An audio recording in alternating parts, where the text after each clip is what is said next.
The film begins on a dark night with a woman named Kat, who is out for a walk with her little dog. The wind is blowing hard, and suddenly the puppy runs toward the forest. It starts raining heavily, and the puppy's collar breaks off, ending up in Kat's hand.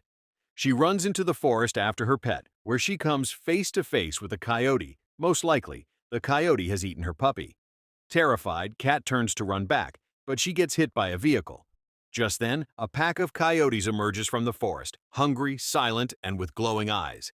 They surround the injured cat and begin tearing her apart. And that's where the film starts to build its tension.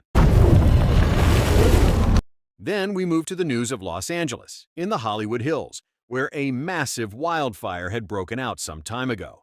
The fire has now been extinguished, but the forest animals have lost their habitat and started moving closer to the city, and many people have already become their prey. The scene shifts to an exterminator named Devin, who arrives at a house where Scott, his wife Liv, and their teenage daughter Chloe live. They have just bought a new home in one of Hollywood's elite neighborhoods. At first glance, everything seems perfect, but strange noises keep coming from inside the walls. Scott has called Devin to check whether there might be rats inside. Devin explains that the situation is a bit serious and warns Scott about the potential damage rats can cause, then suggests using poison, the same method their neighbors use. A little later, Liv and Chloe arrive home. Chloe also has a pet dog named Charlie, so Devin warns them to be careful because rats are very fond of dog food. On TV, the news reports that the fire near Hollywood is still spreading.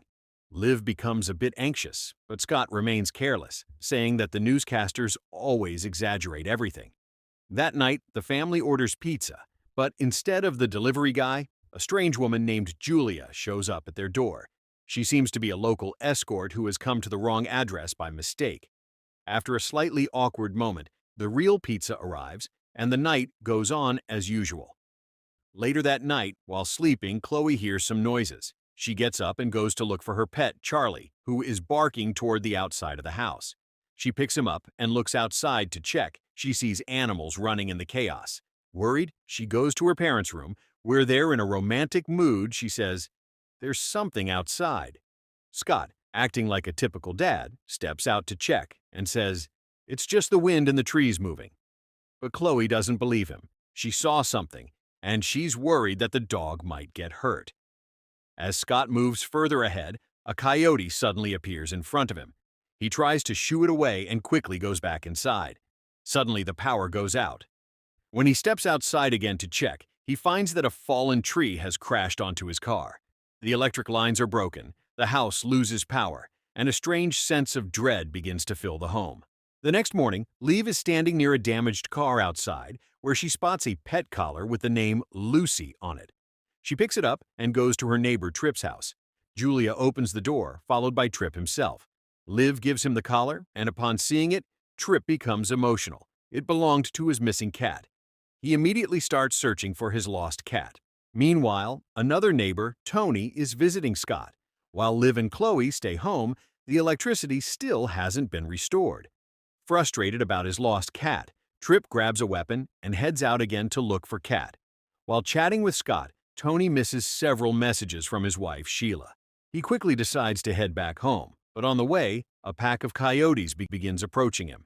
Tony tries to scare them off by throwing his drink at them, but one of the coyotes bites his leg, knocking him to the ground. The entire pack attacks him viciously. Back at Scott's house, Tripp comes by to inspect the driveway where Lucy's collar was found. This time, he finds only the scattered remains of his cat's body, a horrifying sight. We then see Tony's wife, Sheila, losing her temper while waiting for him to return. Scott and his family are in the garage checking supplies when they hear from Sheila that Tony has gone missing. Everyone begins to realize that something serious is happening. Hearing noises from the gaming room, Sheila assumes Tony has come back and goes to check, but no one is there. At the same time, Scott spots coyotes approaching the garage and quickly shuts the shutter. Night falls, and Tony still hasn't returned. Sheila, worried and desperate, steps outside calling his phone, only to find Tony's severed arm on the ground, with his phone still ringing in his hand. Nearby, a coyote stares at her coldly, as if eyeing its next prey. Terrified, Sheila runs back inside the house, where she sees a coyote already standing on the snooker table. She grabs a spray can and a lighter, trying to scare it with fire, but slips and falls. the spray ignites, and the flames engulf her completely. Meanwhile, Scott serves frozen food for dinner, which Chloe doesn't like at all. Liv checks the stove and confirms that the gas is still working. She's the smart, practical mom. Julia, on the other hand, is outside in the car charging her phone. Suddenly, she hears a noise on the car roof, as if something has landed on top. When she steps out to check, a coyote appears, and now Julia becomes their next target. At the same time, Trip, heartbroken over his cat, sits at his dining table, about to commit suicide. Just then, Julia bursts into the house. Terrified, she's managed to escape the coyotes. But only moments later, the coyotes follow her inside. Trip fires his gun to defend them, while Julia runs for safety. Trip retreats into a room as well, and both lock themselves inside. Soon the doorknob starts moving, suggesting that maybe it's not just coyotes out there, but something human, or something supernatural. Meanwhile, Scott is playfully pretending to be a zombie to entertain his family when sudden noises echo from Trip's house. Scott dismisses them as fireworks, but when Liv looks out the window, she realizes they are definitely not fireworks. Just then, Charlie, their dog, escapes through the ventilation duct. Chloe urges Scott to go rescue him. Strangely, Chloe calls her dad by his first name. Scott goes outside and manages to grab Charlie, but as Liv steps out too, Scott sees coyotes approaching his wife. Panicking, she runs back inside and locks the door, leaving Scott outside. Chloe worries about her father, but Liv insists Scott can run fast, though Chloe points out she's never once seen him run in her life. Both mother and daughter are terrified. That's when it's revealed that Chloe had secretly been feeding the coyotes all along, and because of that, the number of hungry coyotes in the area had been growing each day. Feeling guilty, Chloe blames herself for everything, but Liv tries to comfort and calm her. Now we return to Scott, who, after narrowly escaping the coyotes, arrives at Trip's house searching for Charlie, the dog that got lost amid all the chaos. Moving carefully and quietly, Scott steps inside Trip's room, only to witness a horrifying sight. The coyotes have ripped Trip's body apart. His ribs are exposed, but somehow he's still alive, his face untouched. Just then, gunfire erupts at the door. It's Julie shooting. Scott shouts to let her know he's there, and he opens the door. Since Julie has the car keys, the two of them cautiously head downstairs, planning to drive away. On the way, Scott tries to call Devin to warn him about the coyotes, but Devin is busy preparing rat poison and ignores him, hanging up the call. As Scott and Julie reach the front door, the coyotes inside the house charge toward them. Julie quickly fires her gun and kills them. Meanwhile, Chloe and Liv are sitting on the staircase when they suddenly hear Charlie barking. Their dog has somehow made it home safely. Liv immediately locks the windows, as several coyotes have gathered outside, scratching at the glass, trying to get in. Scott speeds the car straight into the front of the house, crashing it. When he steps out, a coyote leaps at him and tries to bite. At that very moment, Liv rushes in with a fire extinguisher, blasting the coyote and saving Scott. The women pull him inside and tend to his wounds. Liv tells him that she and Chloe missed him a lot, that he was always too busy with work, and that's why they moved here, to start over as a family. Outside, they can see Trip's entire house engulfed in flames. Everyone starts worrying about how to call 911 since all their phones are dead, until they discover that Julia had secretly hidden her phone, and it still has 86% battery. Embarrassed, she apologizes for not mentioning it earlier. Scott asks her to keep the phone on, and they begin planning to build a cage for protection. But then Julia suddenly says, "I forgot to close the window." Because of that mistake, the coyotes have already entered the house. There's only one option left: to hide.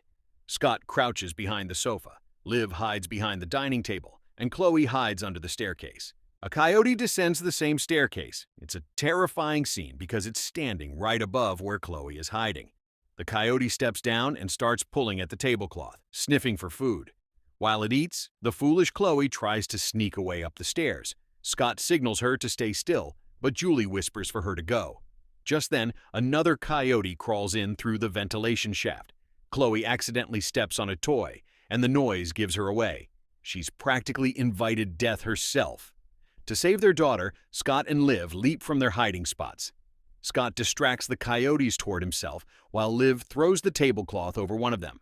Scott grabs a weapon and stabs the coyote, killing it, barely saving Chloe in time. Now the climax begins. Liv and Scott suddenly hear Chloe screaming. They rush toward her and realize that a coyote has bitten her. Panicked, Liv yells at Julie to bring the first aid kit from the bathroom, while Scott, overwhelmed by shock, collapses and faints. When he regains consciousness, he and Liv decide that if they're going to fight back, it has to be now. Scott heads to the garage and starts building a cage for protection. While working, he finds an old photo album and a wireless phone. Trying to talk to Liv over the weak connection, he says, "You were right. I really was ignoring both of you."